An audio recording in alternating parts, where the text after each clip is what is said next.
All right, speaking about people that are bugging, what's going on with LBJ and the whole LBJ camp and everything? I mean, like, I don't know what, and you know what sucks for him at least. This is coming on the heels that Space Jam is about to drop, and I feel like that movie is probably going to be bad. First of all, but second of all, yeah, a lot of people are not going to support him to watch it. Like he's pissed off actually, like both sides now. It's true. I don't know what's going on over there. I don't know if he's COVID being locked down, not going outside, even though he marches to his own drum because he is a celebrity and an icon. And he has few very tiny missteps. So I'm not gonna give him a hard time. He's done a lot of philanthropy work. He does great investor, great family man. He's done everything almost perfect off the court. But the fact that we spoke about this last week, we keep speaking about this when it comes to police brutality and anything associated with holding each other accountable. Why don't he just say, listen, guys, I got this new information just came through the pipeline. Let's reevaluate the situation and then come out with strong, smart talking points at the end of it. Why not say, hey, listen, like we said with the Ma'Khia Bryant, the father, why didn't the father protect the daughter? And why wasn't the father just de-escalating the situation? Why did the father kick the girl on the ground? Why didn't he lock the daughter in the house? Why did Jacob Blake resist arrest? Why did Dante Wright resist arrest?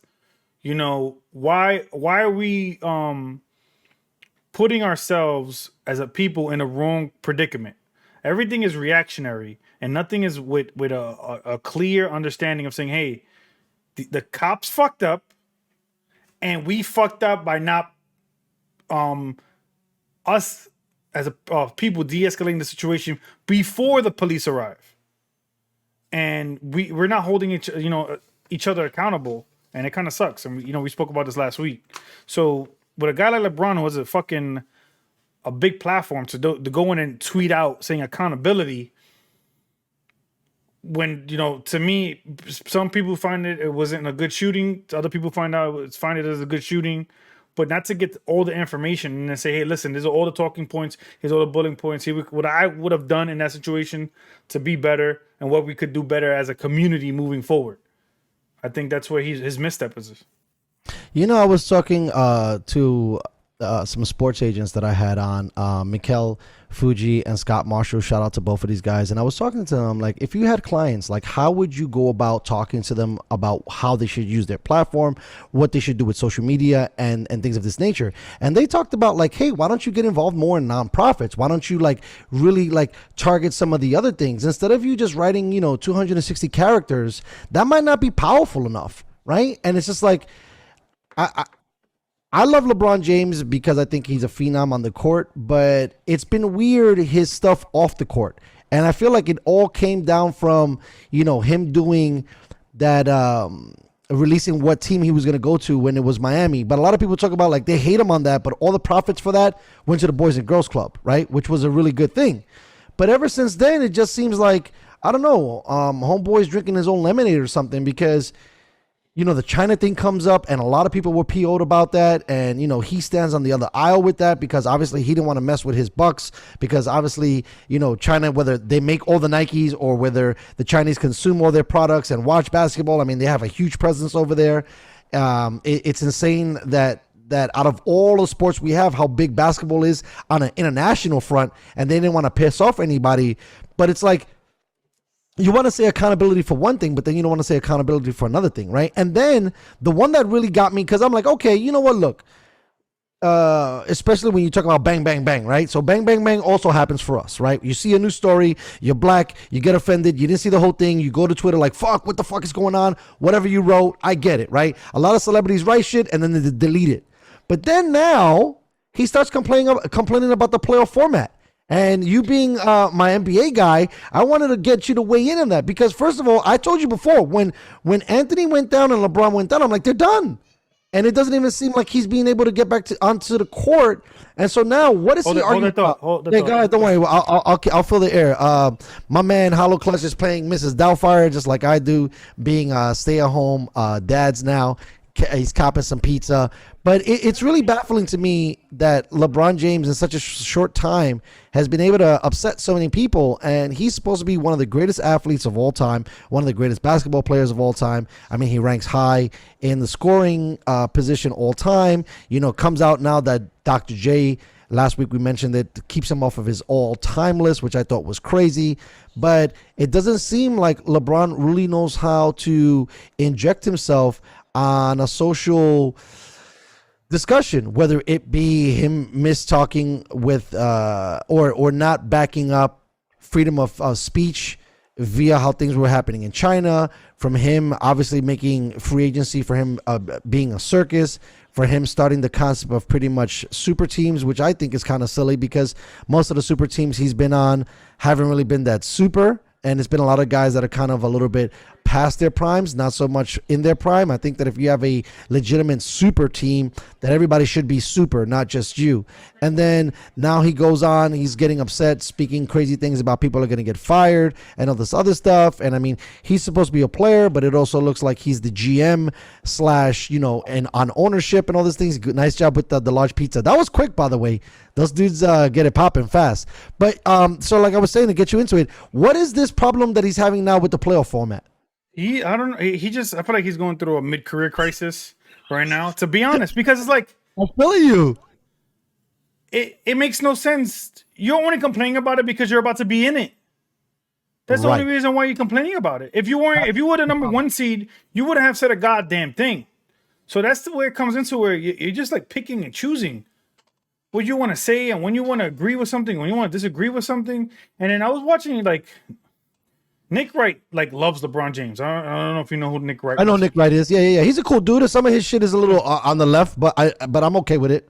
So in March on the Road Tripping podcast, LeBron says if some of these guys are close in the West, they should have an opportunity to play. So this is kind of how the development of the play-in came about. It wasn't because of LeBron, but somebody made, they was like, all right, that sounds like a good idea. Now let's do it across the board. And we're about to have maybe LeBron versus Steph in the play-in game. That's going to be exciting for people that are going to want to watch. So the guy who or the team, whoever came up with the concept of the play-in game, that's a huge bonus and a great thing for them. I also think of it as what do you care about what play-in game is? In the sense of nobody should be against the play-in games, because when the 1 seed plays the 8 seed, the 1 seed always slaps the 8th seed and sweeps them anyway. So why not add a little bit of flair at the end of the season and make these games count at the end of the year? Why not make them count? So, okay, let's walk it back, because I've been reading all this shit and sometimes it's over my head. So we got 1 through 8, right? And then what? The rest of the teams are trying to play to be a 9th seed or to be an 8th seed. Okay, explain this whole format to me and also to our listeners, because I feel like people are confused because they just pulled this shit out of their ass just recently. This is the first time this has ever happened. And I agree with you. I think it's fun and exciting. So the way it goes is 1 through 8 makes the playoffs. Right, So got that. Now the 7, 8, no wait, 7, 8, 9, and 10 seeds play each other. So I think the 7 plays the 9 and the 8 plays the 10. Perfect. Okay, And got that. the winners of those, I think, are the 7th and 8th seed. Got it. That sounds fire. Right, so it's like a March. It's like a mini March Madness to get into Right, the it's like a playoff within the playoffs before the playoffs. Exactly. So which gives other teams an opportunity. Exactly. So let's say if you have for instance, a team like, let's say like Phoenix of last year, right? They got hot in the bubble. They went 8-0, right? But people don't ever talk about how DeAndre Ayton was suspended 73 games.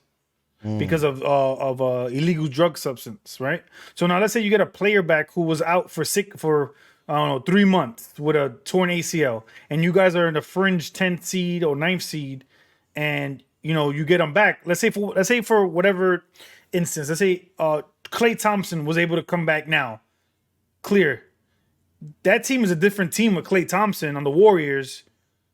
They're not a 10th seed with Klay Thompson. They're probably a 3rd seed or a 2 seed with Klay Thompson. So now let's say if he's able to play now because you're in a playing game, that changes the whole dynamics of now a 1 versus an 8, where that 8 was really a 4 seed, but they're the 8th seed because, two of their key guys were injured throughout the whole season, which is case in point, the Lakers, right? So let's say the Lakers fall to the 9th seed. Let's say for whatever reason they were to fall to the 9th seed, right?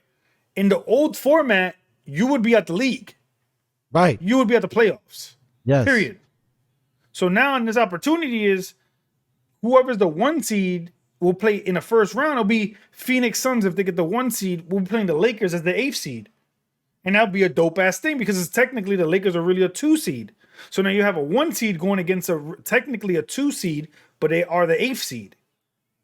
And I know these numbers going up and down sounds crazy. No, I got you. I get it. It makes sense. Now it's a 1 game off, right? So whoever wins that game moves forward, right? Correct. And then you go into the series. And now where's LeBron sitting in that? Right now I think the Lakers are in the 6th seed or the 7th seed.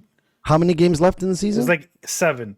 So what is he complaining about? They could stay at the 6 and not even have to deal with this. Exactly. But the thing is that if they do lose, 5 out of the next 7, then they'll be in the play-in game. That's what I'm saying. It's stupid because he's just bitching because he has a possibility of being in the play-in game, which is stupid. Why are you bitching about what the possibility of being in a playoff game? I thought it was crazy that he's talking about people going to get fired. Like, the statement that he released was wild. I'm like, are you the player or are you the owner? That's the problem. He's so entitled, and the NBA kind of has bent over backwards to do almost everything LeBron James has said. And he feels like, he just runs the league. And in some sense, he has for a while. But this is just a stupid statement. And people don't hold him accountable. And it kind of sucks. Yeah, I thought, I didn't understand. I'm like, damn, bro, your shit is hot right now. Like, why don't you just take a chill pill? You already said some wild shit. And then, like, also, too, he kind of sometimes reminds me a little bit of the young Cam, where he just sulks. Like when he does pressers, I'm like, bro, you're like the face of the league. You're supposed to be, he comes off so spoiled and so entitled, and now he's so loaded that it almost seems like he's a rich artist that's like tone deaf to what's going on. Like you had said earlier, right? Like it's his own show and he can say and do whatever he wants, and he doesn't really, understand certain things on how it's going to look for his brand. And then you have all these, police officers or military officers, and then you have pictures of like police officers escorting LeBron James in and out of venues, while having police escort, and it's like you're alienating a population of people who are here to protect and serve. Now, are those people perfect? No, by all stretch of imaginations, they're not. But don't make it seem like all of them are bad. Like we can't have this precedent. We cannot have this precedent. We need the police. If we don't have the police, people make it seem like, fuck the police, get rid of the police. If we got rid of the police, you know who's going to get hurt the hardest? The poorest parts of the country. And who's in the poorest parts of the country? Blacks, Hispanics are in the poorest parts of the country. Now you got the Midwest, you got the flyover states with predominantly white, but they're like 7 miles apart from each other. Most inner cities, poor neighborhoods are Hispanic and black. And that's who's going to suffer the most. And that's what people don't notice. People just want to blow things up with no information. So that's why, and I know I sent you the video where you had Steven Crowder, talking about, how many unarmed black people got shot last year by the police. It was 9. How many unarmed white people? It was 19. So these are the numbers that people don't want to hear. And it's like, all right, the black population is 13%, but they're responsible for almost 50% of the homicides. That's a staggering statistic. And then, we're thrown in there, minorities, even Hispanics, we're in the crime and homicides too. And that's all in the inner cities that are predominantly Democratic with the most strictest gun laws.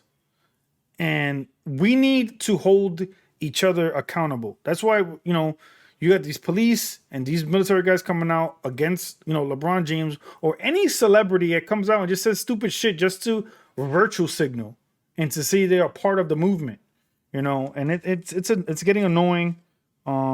And I just hope, these guys, the teams just say, hey, listen, just be truthful.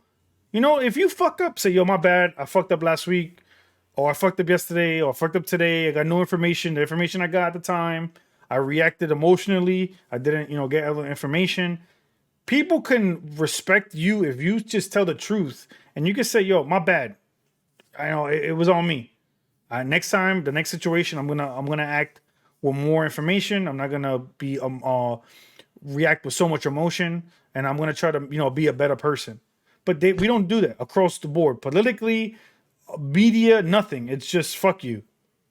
I think to give him a smidget of credit, he did that when he did take down the first tweet about the accountability and came out and he had said, hey, I'm just tired. I'm paraphrasing, but I'm just tired of seeing black people killed by the police. And, I did, fuck up without getting the whole deal. But I feel like that story, like we talk about all the time, got a little bit buried and then it got personified on all the other stuff.